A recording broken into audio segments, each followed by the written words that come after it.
When the red star bleeds, and the darkness gathers, Azor Ahai shall be born again, amidst smoke and salt, to wake dragons out of stone. Hello Ice and Fire nerds, this is Chris, and this is going to be a Game of Thrones, A Song of Ice and Fire theory video, and we are going to talk about Azor Ahai, but kind of in a different perspective. So I want to talk about a character that we haven't seen on the show. We've heard a lot about this character. This is probably one of the most important characters in the entire story, and that character would be Rhaegar Targaryen.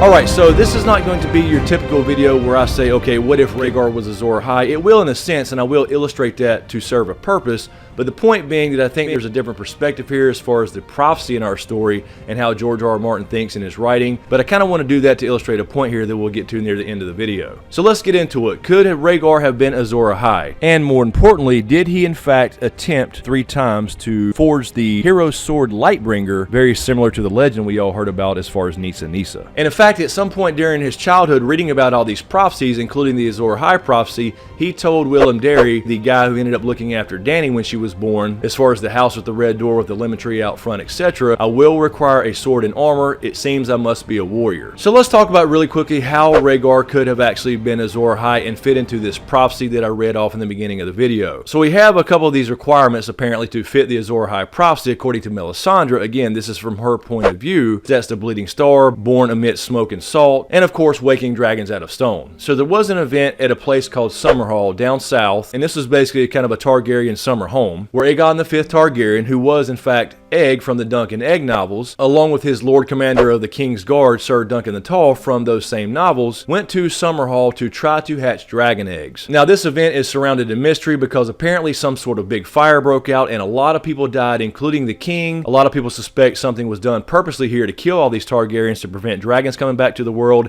including the Maester conspiracy, including Bloodraven. A lot of different ideas out there about what went wrong there. And also, not to mention, at this event, a woods witch actually prophesied that Azor Ahai, the savior of the world, would in fact be born from the line of Aerys and Rhaella. During this fire, during the time when a lot of Targaryens died, a lot of people died, it just so happens that Rhaegar Targaryen was actually born. So you could say he was probably born amidst smoke and salt. You had a lot of smoke from the actual fire, and you had a lot of salt from tears, people crying. And of course, that's kind of convenient, right? You can pull the salt part from the smoke and salt part of the prophecy from anybody that's shedding a damn tear. And as far as the waking dragons from stone part, you could say that that fits the tragedy at Summerhall to the T, because they were actually trying to wake dragons from stone, from petrified dragon eggs. And what about the red star bleeding? Well, this could actually fit as well, because Summerhall is in the southern Stormlands, which happens to be surrounded by the red mountains of Dorne. And it's a bit of a stretch, but Starfall is not too far away down south further into Dorne. And you could also say this fits into Melisandre's prophecy pretty well, because a lot of blood magic took place that night, whether they knew it or not. A lot of Targaryens died in that fire, and of course a lot of Targaryen blood was spilled, or I guess you could say boiled. You have Azor Ahai being literally born amidst smoke and salt from the fire, from the tears of people crying, etc. You had a lot of blood magic going on at the same time. They were trying to wake dragons from stone, so you could say that this fits kind of loosely, and some of it's a bit of a stretch, but there's one part of the story that we're actually missing, and that's kind of what I want to get into here, and that is Lightbringer. Now, I've said in many videos that I don't think Lightbringer is a literal sword, and what I'm about to tell you kind of illustrates that. So let's take a look at the Lightbringer piece of Azor Ahai, because Azor Ahai is supposed to wield the sword Lightbringer to save the world from darkness. Now, the texts from Ahai are a little more vague than Melisandre's, but the original text from Ahai read, "There will come a day after a long summer when the stars bleed and the cold breath of darkness falls heavy on the world. In this dread hour a warrior shall draw from the fire a burning sword, and that sword shall be Lightbringer, the red sword of heroes, and he who clasps it shall be Azor Ahai come again, and the darkness shall flee before him." So the actual text from Ahai of this ancient prophecy basically connects Lightbringer with Azor Ahai, and basically says that he who holds Lightbringer, the magical sword that's going to save the world, has to be Azor Ahai come again. So that kind of links the whole Azor Ahai and Nicki prophecy, the legend where the original Azor Ahai created Lightbringer. And if you're not familiar with that, for a quick recap, Azor Ahai, the original hero, forged Lightbringer, and it took him 3 different tries. The first try was 30 days and 30 nights. He tried to temper it in water, and the steel actually broke. Now the second attempt, apparently he tried for 50 days and 50 nights, and then he tried to temper the blade through the heart of a lion that he had captured. That failed too, and it broke for a second time. And the third time apparently was successful, although bittersweet. The new knew what he had to do. He worked for 100 days and 100 nights the third time, and he called his wife Nissa, and he plunged the blade through her living, beating heart to temper the blade, and apparently all her fire, all her passion and love, etc. went into the blade, and he pulled out the first Lightbringer, the magical flaming sword. I guess the third time's the charm. So how does that tie in with Rhaegar? Now, undoubtedly, Rhaegar knew about this legend. He did a lot of reading on Azor Ahai. He thought he was Azor Ahai. Now, later in his life, he thought that one of his children may be Azor Ahai, and maybe it turns out that he's right. So what was his 3 attempts at creating Lightbringer? Well, you could say that he had 3 different attempts at marriage. Now, some of you are saying already, wait a minute, he was only married to Elia Martell, perhaps Lyanna Stark, but that's not really proven.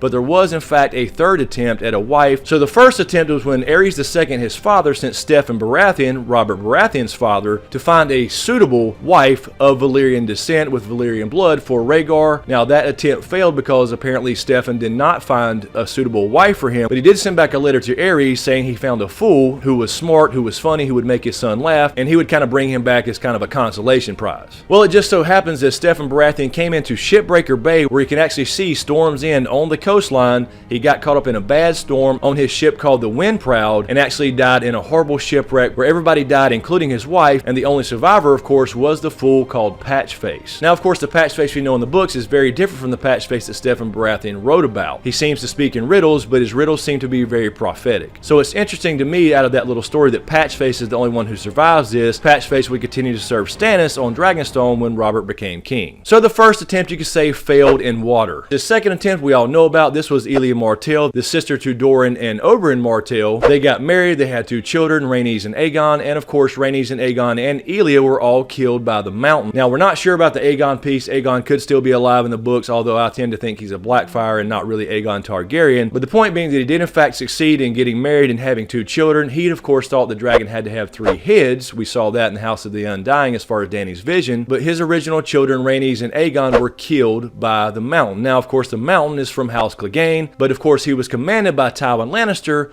whose sigil is a lion. So therefore, what I'm saying here is the second attempt almost worked, but it basically failed due to a lion. And then of course we have the third attempt, and that would be the well-known now and confirmed Lyanna Stark, the she-wolf of the north, of course, that Rhaegar fell in love with at the tourney of Harrenhal. Now, of course, we don't know yet if they were married. We'll find out perhaps in season 7 of the show, maybe Winds of Winter if the book ever comes out. But the point being that just like the legend of Nissa, that the third attempt seemed to be successful, Lyanna was essentially sacrificed, and Jon Snow, who we now know is the son of Lyanna and Rhaegar, was born as a metaphorical Lightbringer, the key to saving the world. And I guess if you think about it, technically, Rhaegar did drive his sword through Lyanna. So the point being here that this seems to fit the Nissa story. Whether that was true or not, whether that was actually just a legend or a myth, we don't really know. I've said in previous videos that I think that also the Nissa legend, as far as how Lightbringer was created, was in fact a way to make Valyrian steel that included fire and blood. So I think that's certainly still a possibility. But the point being here that Rhaegar, being a dead man that we probably will never see again, and no, I don't believe he's Mance Rayder and still alive in any way, shape, or form. I think if Rhaegar was still alive, he was so obsessed with prophecy, I don't think he would run off as Mance Rayder up in the north beyond the wall. I don't think he'd be hanging out at the Quiet Isle, and I don't think he'd be across the Narrow Sea somewhere. So I do think, in fact, Rhaegar is dead, but he could have been Azor Ahai in the sense that he did, in fact, have 3 attempts to make Lightbringer and succeeded on the third one, if you believe that Lightbringer, the tale, is actually a metaphor, and Jon is the metaphorical flaming sword to save the world. Now, with all that being said, as far as Rhaegar being Azor Ahai and his 3 attempts, you know, kind of following, or at least as a parallel, in my opinion, to the Lightbringer Nissa legend, do I believe that Rhaegar was the Azor Ahai? No, not really. I still think that this is George R.R. Martin telling us that this is not one person who can do it all. This is about people working together, because if you look hard enough, you can make anybody fit this prophecy, and that's kind of the point I was making with this whole entire video. For example, Jon fits the Azor Ahai prophecy. We know he was essentially reborn. We know he came back from the dead. We know it can fit with the salt and smoke and the waking dragons from stone. Dany herself fits this prophecy literally almost in every aspect of it. She woke dragons from stone literally. She was born on Dragonstone amidst salt and smoke. Or you could say reborn in the funeral pyre that very night. So she fits this prophecy literally better than anybody in the story, I think. But you can also make other people fit the prophecy. You can make Gendry fit the prophecy. You can make Sam fit the prophecy. For example, Davos, you can make him fit the prophecy as well. He was essentially reborn the night that he saved Stannis Stannis at the Siege of Storm's End. He came in as a smuggler, he came out as a knight, kind of reborn in that sense. The salt and smoke part, well, he brought in onions and salt beef to save Stannis and his men. And what happens when you eat or cut up raw onions? You cry. There's your salt. And it was among the smoke of Dragonstone. In a sense, he kind of raised a dragon from stone because he actually raised a Baratheon who has Targaryen blood from Dragonstone itself. He raised him up and saved his life. So in a sense, you can make anybody fit this Azor Ahai prophecy. I think this was written on purpose this way. I think that every one of these main characters can fit this in some way, shape, or form. Although admittedly, some of it's a bit of a stretch. The point being is that if you look hard enough, you can make anybody fit salt and smoke, a bleeding star, rebirth, and raising dragons from stone, because there's so many metaphorical things that can tie into each of these characters. And this shows the genius of George R.R. Martin's writing. I think he wrote this on purpose this way so we can make damn near anybody fit it, so we're all confused about who it's supposed to be, when actually it's supposed to be everybody working together. I think that's his philosophy in real life. I think that obviously carried over to his books. It's not one particular savior. It takes the whole kingdom. It takes people working together. As I talked about in a previous prophecy video a long time ago, it's kind of a tricky thing. You know, do you find out about a prophecy and then fulfill it, or do you fulfill something and then find out you were part of a prophecy? It's a very tricky thing. And of course, Marylin kind of tells us that in the books when he talks to Sam at the Citadel, and he says that basically it's something that you can learn about and follow, but it will basically end up biting you in the ass. I'll certainly talk about that in another video as far as how I think this thing's going to end, where I think it's going to end, and of course I am doing a Dragon Raised by Wolves Part 4, where I'm talking about how I think this is all going to end for Jon Snow at least. But anyway guys, let me know what you think in the comments below. Have you thought about this aspect of Rhaegar actually being the prince that was promised, or Azor Ahai, whatever you want to call the prophecy, and him creating Jon as a metaphorical Lightbringer in his 3 tries that's very, very similar, or at least parallels the original Nissa Lightbringer story. Anyway guys, I'll leave it there. Let me know what you think in the comments below. I hope you enjoyed this video. If you dig what I do here, please give me a like and a share. And as usual, thank you for all the support, especially you guys on Patreon. Be sure to subscribe to get everything. Thanks for watching, and we'll see you next time.